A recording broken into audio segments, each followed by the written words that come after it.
ایک مرتبہ جب حضرت علی مسجد کوفہ میں داخل ہوئے تو انہوں نے ایک نوجوان کو روتے ہوئے دیکھا۔ حضرت علی نے اس سے رونے کی وجہ پوچھی۔ نوجوان نے عرض کیا، یا امیر المؤمنین، میں آپ کے پاس قاضی کے غلط فیصلے کے خلاف اپیل کے لیے آیا ہوں۔ حضرت علی نے اس سے مقدمے کی تفصیل پوچھی۔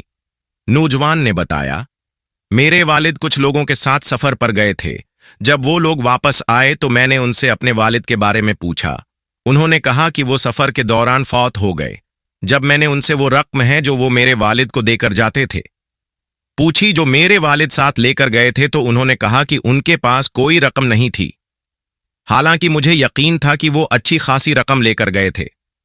نوجوان نے مزید کہا، جب مجھے یقین ہو گیا کہ میرے والد کے پاس رقم تھی تو میں نے قاضی شریح کے پاس مقدمہ درج کرایا۔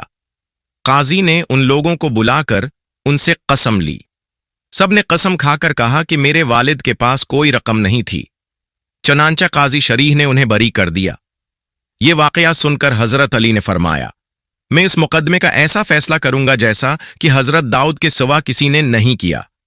پھر حضرت علی نے اپنے غلام قنبر سے فرمایا کہ فوج کے افسران میں سے کچھ لوگوں کو بلائیں۔ جب وہ حاضر ہو گئے تو حضرت علی نے نوجوان سے ان افراد کے نام پوچھے جو اس کے والد کے ساتھ سفر پر گئے تھے اور حکم دیا کہ انہیں فوراً پیش کیا جائے۔ جب وہ سب لوگ لائے گئے تو حضرت علی نے انہیں الگ الگ مسجد کے ستونوں سے باندھنے کا حکم دیا اور حاضرین کو ہدایت دی کہ جب وہ تکبیر کہیں تو سب ان کے ساتھ بلند آواز سے کہیں۔ اس کے بعد حضرت علی نے پہلے شخص کو بلا کر اس سے سوال کیا، بتاؤ تم نے سفر کب شروع کیا؟ سال، مہینہ، دن اور وقت کیا تھا؟ تمہارے ساتھی کو کب بیماری لاحق ہوئی؟ کہاں اور کس وقت؟ اس کی بیماری کیا تھی؟ اس کا علاج کس نے کیا اور کس دوا سے؟ وہ کب فوت ہوا؟ اس کا غسل کس نے دیا؟ اسے کفن کس نے پہنایا؟ جنازے میں کتنے لوگ شامل تھے؟ کوئی نام لے سکتے ہو؟ قبر میں اتارنے والے کون تھے؟ یہ سوالات سن کر وہ شخص گھبرا گیا اور جواب گڑبڑانے لگا۔ جب وہ جواب دے چکا تو حضرت علی نے بلند آواز سے تکبیر کہی اور حاضرین نے ان کے ساتھ مل کر تکبیر کہی۔ حضرت علی نے حکم دیا کہ اسے قید کر دیا جائے اور دوسرے شخص کو بلایا جائے۔ دوسرے شخص نے جب تکبیر اور اپنے ساتھی کی گرفتاری دیکھی تو وہ فوراً بول اٹھا، میں ابتدا ہی سے اس قتل اور لوٹ مار کے خلاف تھا، لیکن میرے ساتھیوں نے میری ایک نہ سنی۔ اس نے معافی کی درخواست کی۔ پھر باقی تمام مجرموں نے بھی اعتراف جرم کر لیا۔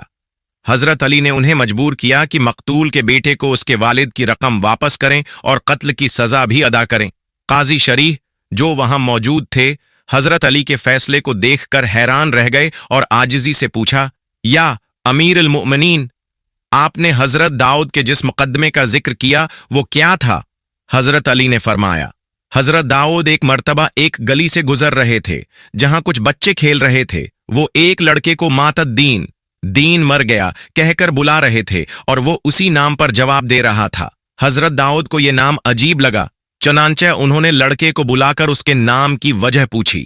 لڑکے نے کہا، یہ نام میرے والد نے رکھا تھا۔ حضرت داؤد نے پوچھا، تمہارے والد کہاں ہیں؟ لڑکے نے جواب دیا، وہ وفات پا چکے ہیں۔ پھر داؤد نے لڑکے سے کہا کہ وہ انہیں اپنی والدہ کے پاس لے چلے۔ جب حضرت داؤد نے لڑکے کی والدہ سے نام کی وجہ پوچھی تو انہوں نے بتایا کہ یہ ان کے شوہر کی وصیت تھی۔ پھر انہوں نے اپنے شوہر کی کہانی بیان کی کہ وہ کچھ لوگوں کے ساتھ سفر پر گئے مگر واپس نہ لوٹے۔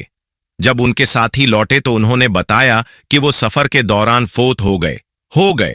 جب بیوی نے ان سے شوہر کی رقم کے بارے میں پوچھا تو انہوں نے کہا کہ وہ کوئی رقم نہیں چھوڑ کر گئے۔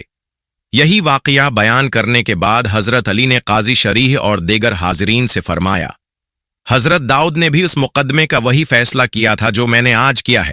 پھر حضرت داؤد نے اس لڑکے کی ماں سے کہا کہ اب اس کا نام دین زندہ ہو گیا، رکھے۔